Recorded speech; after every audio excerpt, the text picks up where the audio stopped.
최선이라는 건 내가 그래도 이 최선이라는 기준은 없지만 내가 할 수 있는 만큼 알아보고 임장 다니고 조사하고 이런 부분이잖아요. 내가 할 수 있는 만큼 한다는 부분이죠. 이 질문에 대한 답을 찾기에 가장 좋은 방법이 뭐냐면요. 안녕하세요. 세비팀입니다.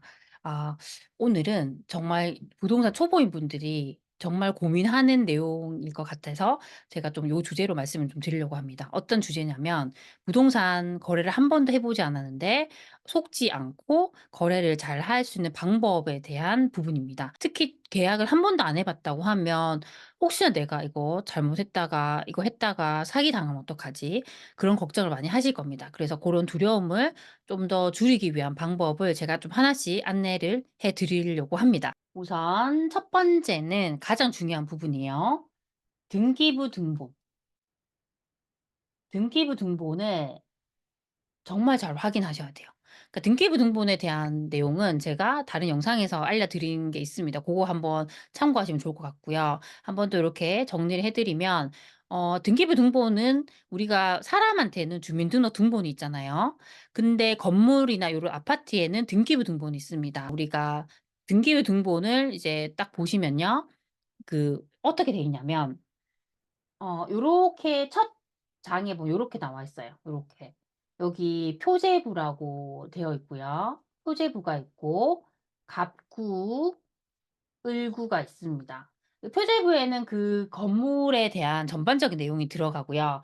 갑구에는 이 소유권, 이 아파트면 아파트에 대한 소유권에 대한 게 쫙 나오고요. 을구에는 소유권 말고 우리가 뭐 근저당이나 대출을 받았거나 뭐 고런 내용들이 들어가게 됩니다. 그래서 요거를 잘 이렇게 확인을 꼼꼼하게 하시는 게 좋아요. 근데 만약에 우리가 이 갑구 여기 요 부분에 만약에 뭐 가등기나 뭐 가압류 뭔가 이런 내용들이 있다 하면 의심해야 돼요. '어 이거 뭔가 이상하네.' 그래서 요거를 꼭 확인을 하시는 게 좋고요. 웬만하면 요런 것들이 없는 게 좋습니다. 뭐 대출을 받으면 근저당이 설정이 되잖아요. 근저당이 설정이 되어 있는가. 만약 그런 대출을 이 집주인이 받았다고 하면 우리가 잔금할 때 요걸 상환해야 돼요. 고런 내용들을 좀 잘 확인을 하시는 게 중요합니다. 근데 요런 등기부 등본은 우리가 보통은 어디서 발급을 받냐면 등기소에서 발급받지만 직접 가지 않고도 할 수 있는 방법이 우리가 인터넷 등기소 맞죠? 인터넷 등기소에 가서 그냥 집업만 알면은 발급받을 수 있습니다. 그래서 고렇게 좀 활용하시면 좋을 것 같습니다. 그리고 두 번째로 정말 초보인 분들이 조심해야 되는 건요. 그럼 우리가 처음에 집을 살 때 그런 부동산 소장님 뭐 중개업자분들을 많이 만나게 되잖아요. 정말 좋은 분도 많이 있습니다. 근데 좀 그렇게 안 일부 좋지 않은 분도 분명히 있겠죠. 우리 사람들 중에도 정말 좋은 사람도 있지만 안 그런 사람도 있잖아요. 그래서 너무 이제 이런 분들의 말을 믿지 말라는 부분입니다.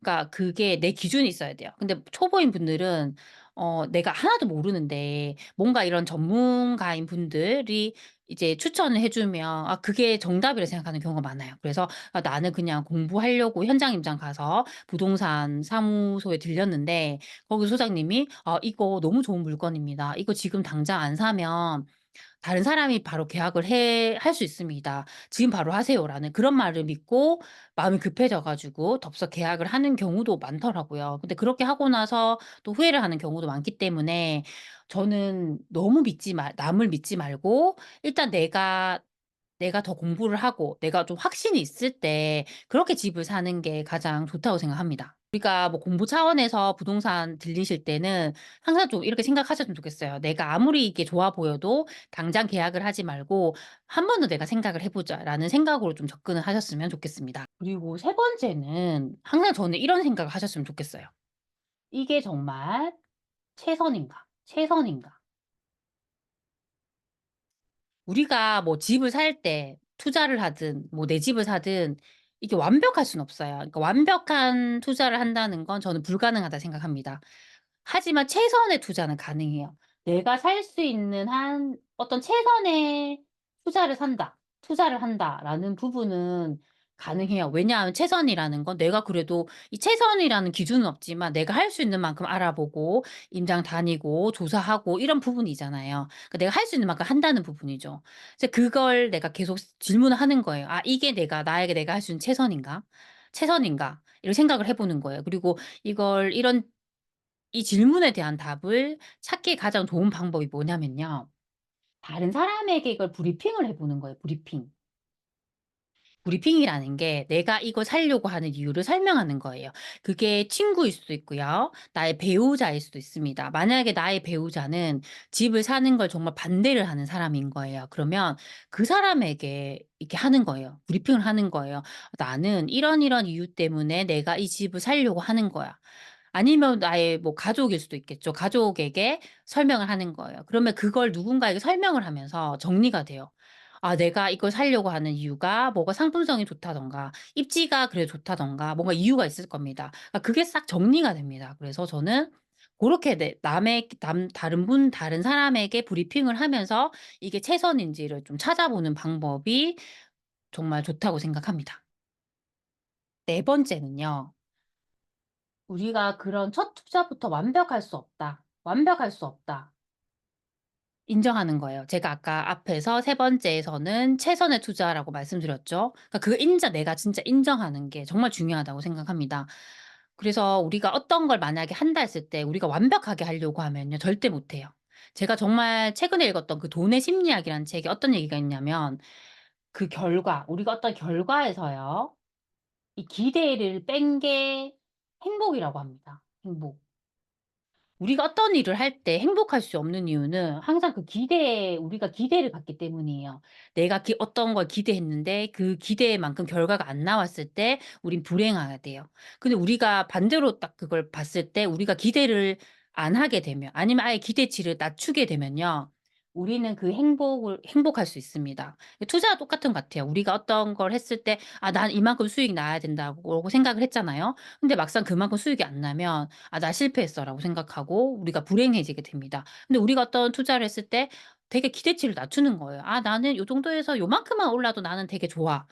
그 정도로 생각을 하게 되면요.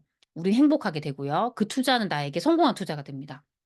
그래서 그렇게 저는 좀 접근을 하셨으면 좋겠습니다. 그리고 첫 투자부터 정말 완벽할 수는 없어요. 저도 처음에 집을 살 때 정말 실패한 적도 있고요. 그다음에 투자를 했지만 지금 이제 점점 갈수록 제가 더 성장을 한 건 맞거든요. 근데 그 처음에 투자를 하지 않았다면 제가 그렇게 발전할 수가 없었겠죠. 그래서 고렇게 우리가 좀 생각을 하고 '아 처음에는 내가 완벽할 수 없어. 하지만 내가 이걸 해 보면서 나는 배우게 될 거고 여기서 내가 알게 되는 그런 것들을 내가 좀 아쉬웠던 부분들을 더 개선을 해서 나는 더 잘해 나갈 거라고 생각을 하시면요. 분명히 더 성장할 수 있습니다. 그래서 처음 투자하시는 분들은 뭐 고런 부분을 좀 생각을 하셨으면 좋겠습니다.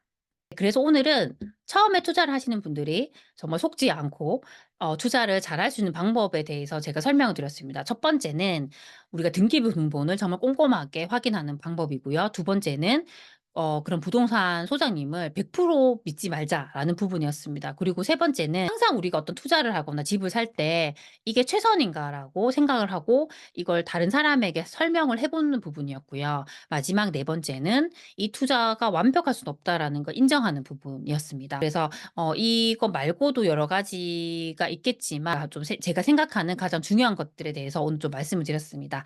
제가 오늘 말씀드린 것들이 저희 소치님들에게 조금이라도 도움이 되셨으면 좋겠습니다. 그럼 우리 다음 시간에 만나요. 안녕.